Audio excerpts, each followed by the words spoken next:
In this video, I will attempt to install this liquid-to-liquid oil cooler. Some 3.7 V6s Fords came with oil coolers, and the ones in Mustangs didn't. This is not a part that is made for the 3.7 engine. It's actually made for a different engine, but it is made for a Ford engine, and this thread does fit the oil filter, and this oil cooler does match the dimensions of oil filter. So maybe I'll be able to sandwich it in there and not have oil squirting everywhere.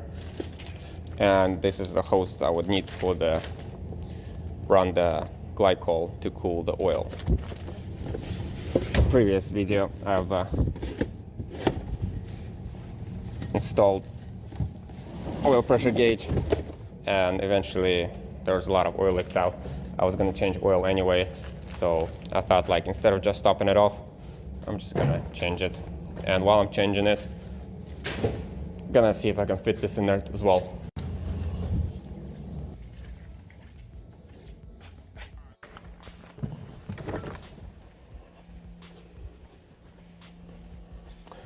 I should really wash my car. I went camping and a bit of off-roading. Now it's all dusty and dirty and very messy inside too. Yeah. So that's the oil of choice. Mobile 1, high mileage, and this is oil filter of choice. All right, in case people didn't know, there is the drain plug. Oh wait, can I see it? Yeah, there it is. So you just crack it loose with a 15mm socket. Then you just slide. I already cracked it loose, so it was just nice. And there it is.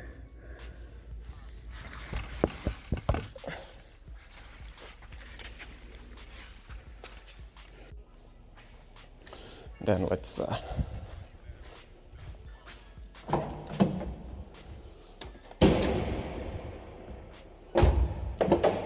right, and then there's the oil filter down there.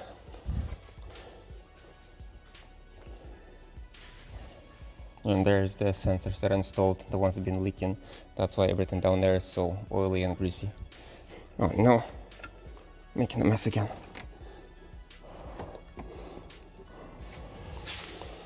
Okay, well, that's a messy way of doing it.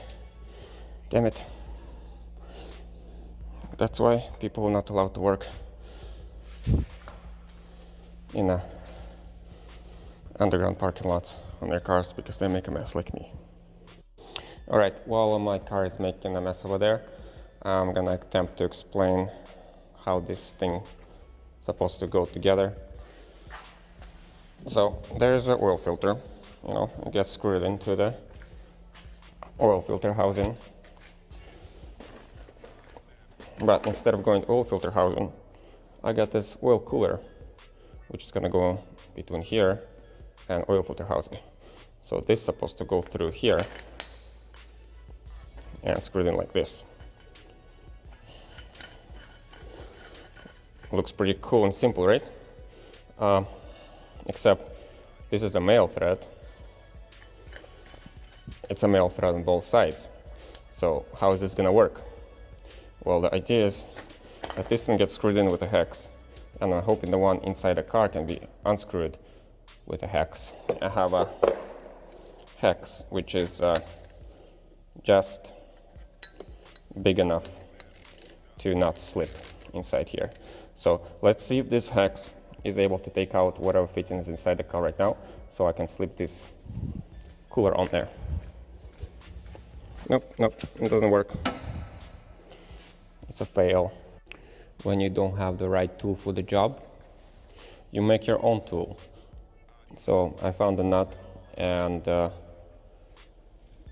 bolt, 2 bolts, and so yeah, this one, it barely doesn't fit, and I tested it out on in the car, and it does fits pretty good.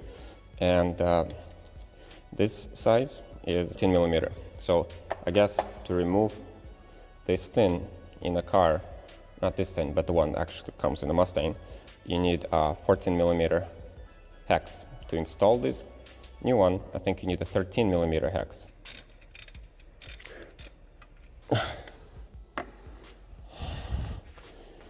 And would you look at that?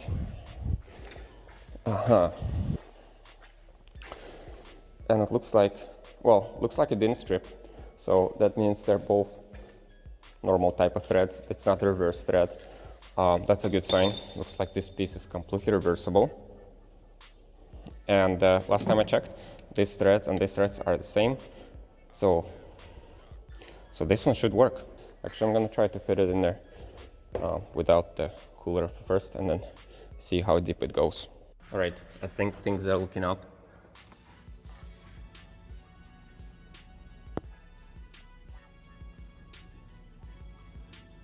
It went in there no problem. Looks like the threads are way deeper than the adapter was. I would be much more excited about this if I just had a better timeline on this project, as it's already 9 o'clock and that's usually the time when I go to sleep and I have to drive this car to work in the morning. Cool, so next thing, I'm gonna install this and torque it up. Things are looking good. There it is. It's actually somewhat torqued. No, actually, I think it's very decently torqued. Had to make another makeshift tool. At this point, what I would do is lube up the filter.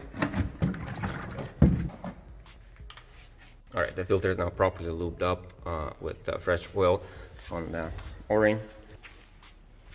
And now it should be just ready to slip on.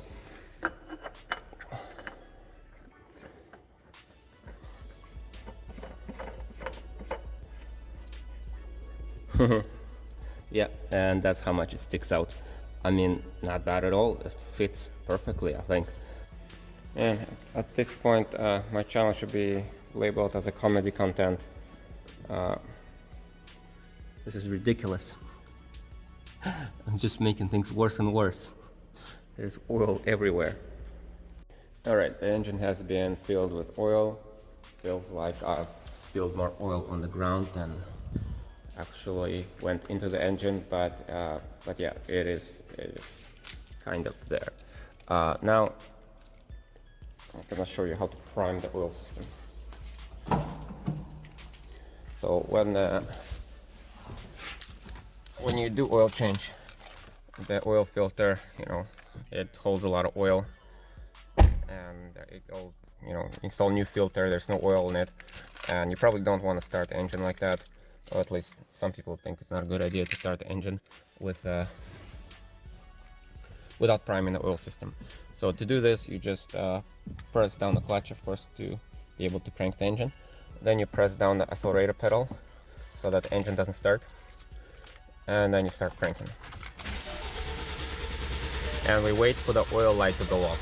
It should go off at about when the gauge goes like 5 psi. That's when it should, the oil light should go off. Unless if I have no oil pressure. There it goes, built-in pressure. Nice.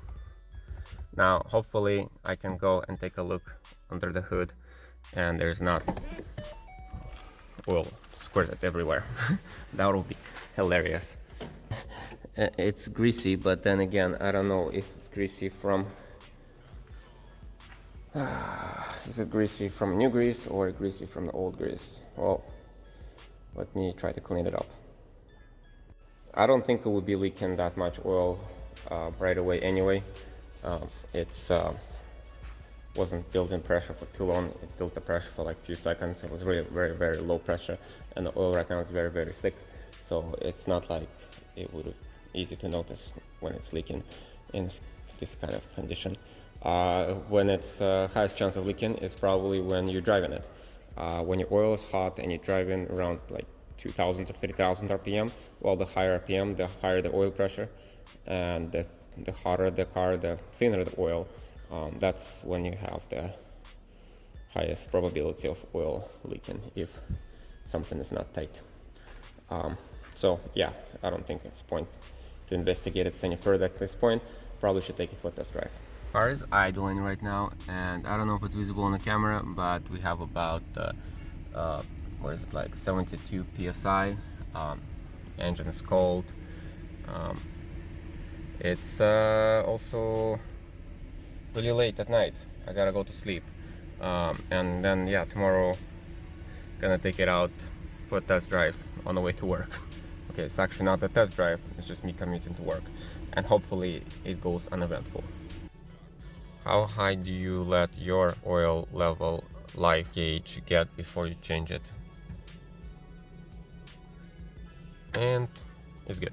Now I'm gonna try to rinse off some of the mess I made under the hood.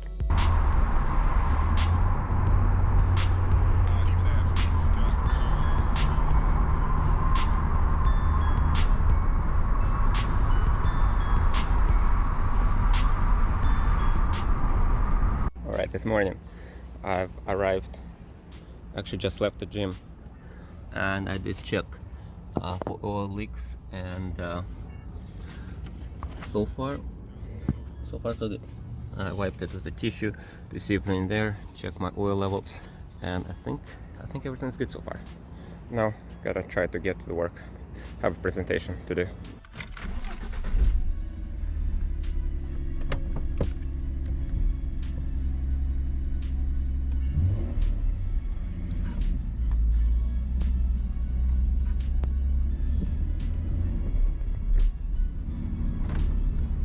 Alright, so I've had the oil cooler installed for a while now. Checked that a few times, still no oil leaks, and now I need to move on to installing the coolant line for the glycol.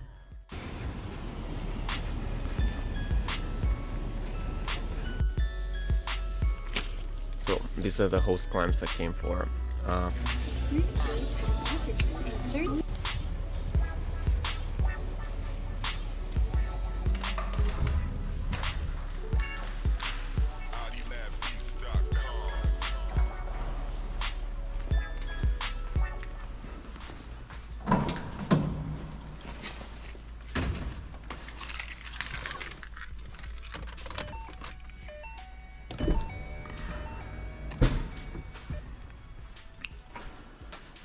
Finally, the piece de resistance has arrived.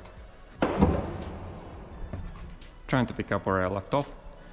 This piece will be part of this pipe, somewhere close to there, and it will split off, well, go into the heater core, and this one go into the oil cooler.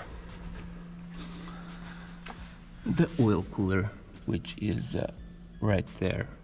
There is the hose connected to the oil cooler, which is just sitting there behind the oil filter, right there. Hopefully it's visible right there. The return, I'm thinking I'll just put it right here. Have the cooler, which will come out this way around the front, and I'll put this Y piece in here. Alright, so that's what it looks like with hose clamps. So yeah, that'll be right there. And then also, if you ever wondered any point in this video, do I have enough hose for what I'm trying to do here? Well, at this point I'm starting to wonder the same thing myself. So I think what I'm gonna do is I'm gonna lay out enough hose to go from the feed line to the oil cooler first, chop it off, and then see what I can do with the remainder. Okay, I think I've got it fitted in here. That's how I wanna do. It's doing some kind of like almost like a S-turn here, and it's gonna have P clamps for the hose going together with this cable conduit, and then it's gonna connect to the heater hose wire right there. So, feeling fairly confident that I can chop it up right here. Right there.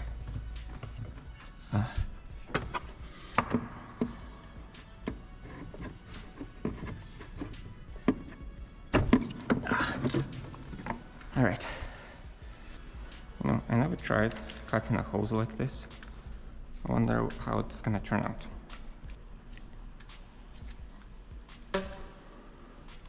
Well, I mean, I don't think it's any worse than what I usually do.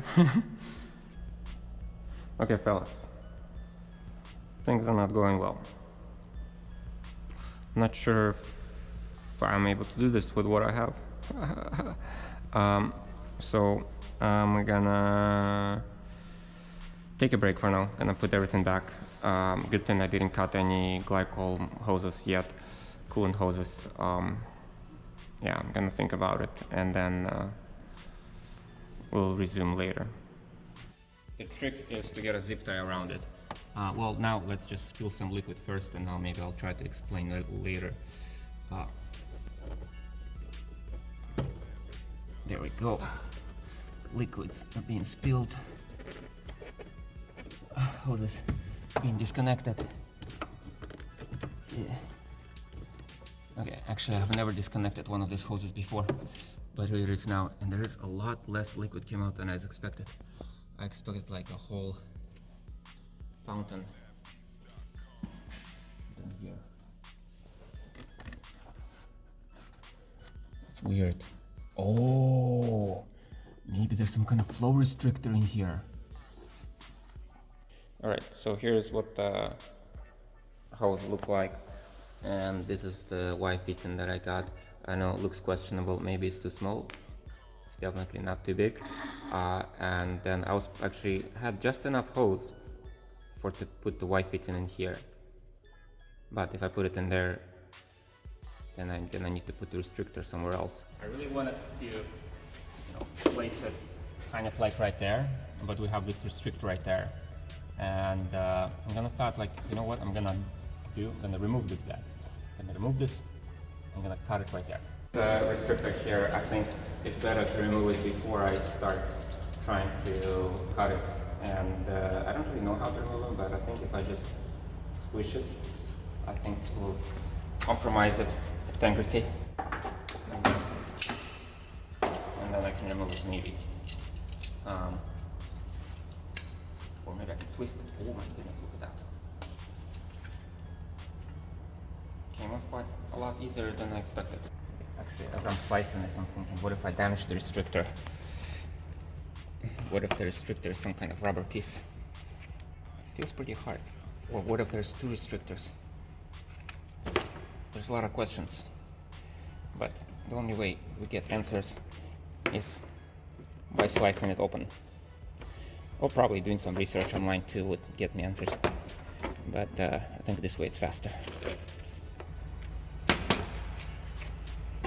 Yes.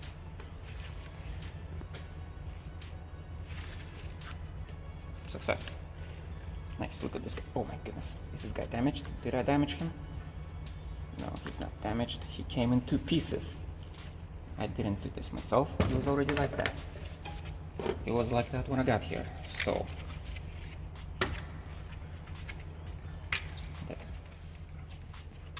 and yes, this fits much better. Fantastic. So yeah, one end will go there, the other end will go here, and then we'll put it back in, and it's like nothing ever happened. All right, so this is what I have constructed. So this is the original hose. It's all like this. The restrictor that was in here is now being downsized and just sitting in here. And this is the extra hose to go to the oil cooler. And yeah, so the flow is gonna come through here. It's gonna be split to here and through the restrictor. So we still have full unrestricted flow to this guy. And hopefully that's not a problem. And now let's see if I can fit it back into the place where it's came from. Okay, so this was actually not easy to plan, but I think it worked out okay. So what we have here is we have pretty much upside down Y. We have Y fits in this way and 30 degrees that way and this way. And you know, in that sense, maybe it's better if you bought something like a T fitting. T fitting would have been actually nicer in here. Oh my god, maybe I should order a T fitting. Yeah, I think it's fine. Let's push it in there. So this quick connect is not so quick to disconnect, but should be easy, not easy, quick to connect. Hence, quick connect, not quick disconnect. Okay, there we go. And it is. A long time has passed since I have last recorded, but I gave it some pondering and decided to replace that brass Y fitting with this polypropylene T fitting because I think it will just make the routing of the lines better and will not have as much of a problem with hoses collapsing. And here's how to replace it. Actually, I got pretty good at it. There's tabs that need to be pushed in together, and what you do is you just get zip tie. You put the zip tie around the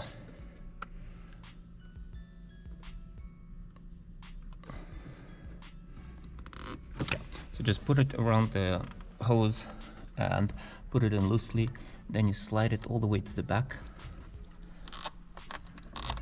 or you can just even slide it like close to the edge of it. Once you start tightening it, the zip tie will actually slip all the way to the back, and start tightening it.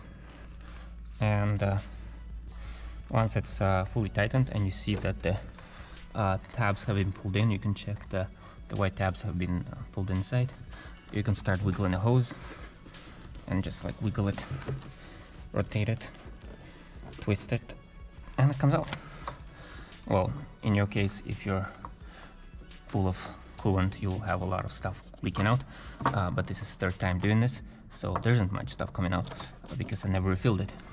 And then you can see that the zip tie has this nice groove where it sits in, so it actually doesn't fall off, doesn't slip out, kind of just sits in there.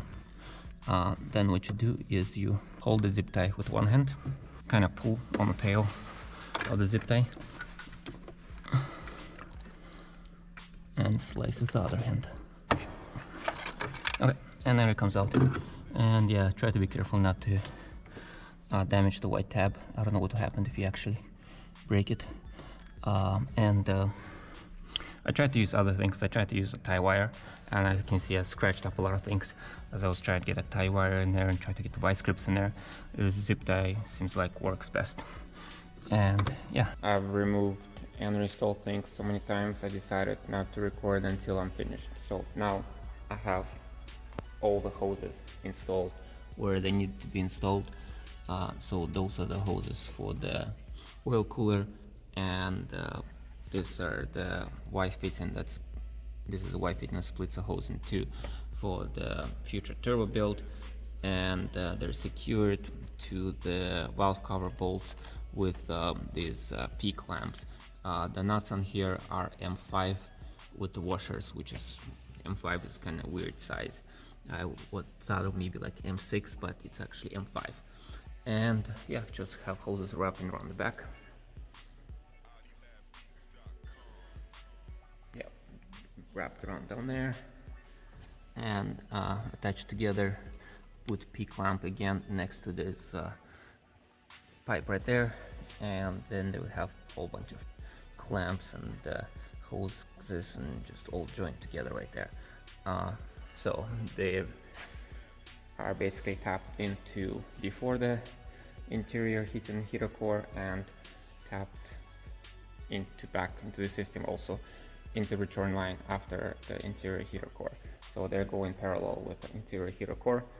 So for this build, I had a whole bunch of different fitting spots, and I've messed around with a lot of them. At first I thought I wanted Y fittings because they would split the flow evenly between whatever I'm teeing off from, as opposed to, you know, this one T fittings. But this one didn't fit very well, so that's why I wanted to get T fittings instead of Y fitting.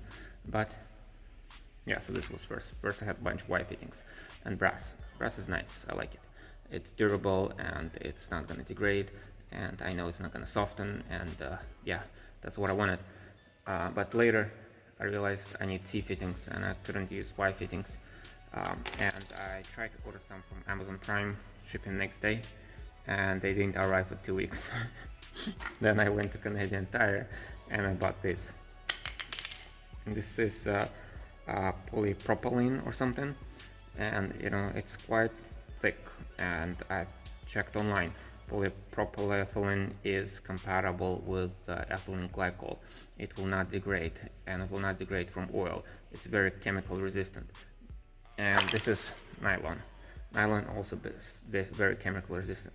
But one thing I didn't check is their temperature tolerance. They're good up to, I believe, like 180 degrees Fahrenheit, or like 80 degrees Celsius, something like that.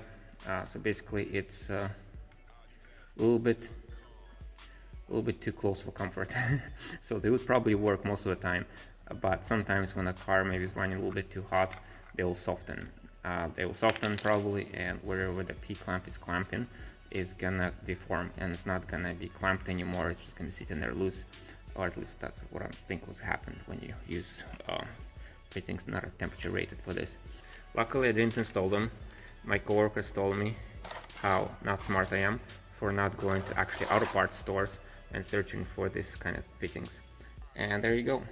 Doorman, they make these ones. This one was I think was 3/4 of an inch T-fittings, and I think it was 5/8, and that's what I needed. They look a lot thinner. I installed them. They're thinner than this, and I think it's they're probably nylon. They're a higher temperature grade of nylon, not just this nylon, which is low temperature. So that's why they're made for cars. So they'll probably be fine. But they're very thin, so over time they could crack a lot easier than something like brass. But oh well, for now I got brass.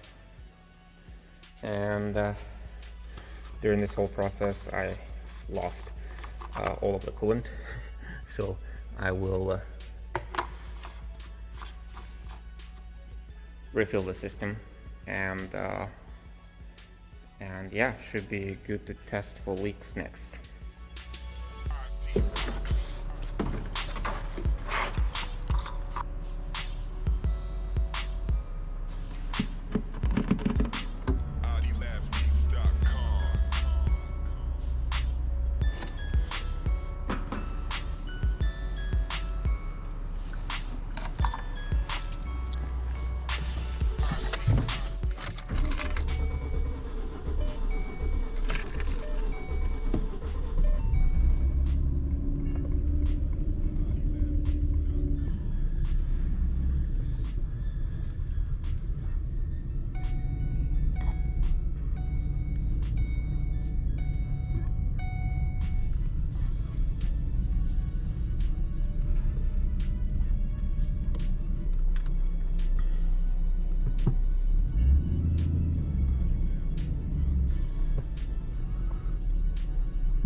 So the reason I came to the wash bay is to rinse out the glycol that I was spilling everywhere. You don't want to leave that stuff on your car. It is sticky and it could be corrosive. And you do not put straight water, tap water into your coolant. You mix it with the deionized water. The tap water will do a lot of bad stuff, even if it is pre-mixed with 50-50 concentrated coolant. And in my case, I overfilled it quite a bit because I expect that there will be a lot of voids in the engine that will take up all that volume. At the moment, my fluid level just a little bit higher than the cold fill level. For now, I think this video is done. We got the oil cooler installed.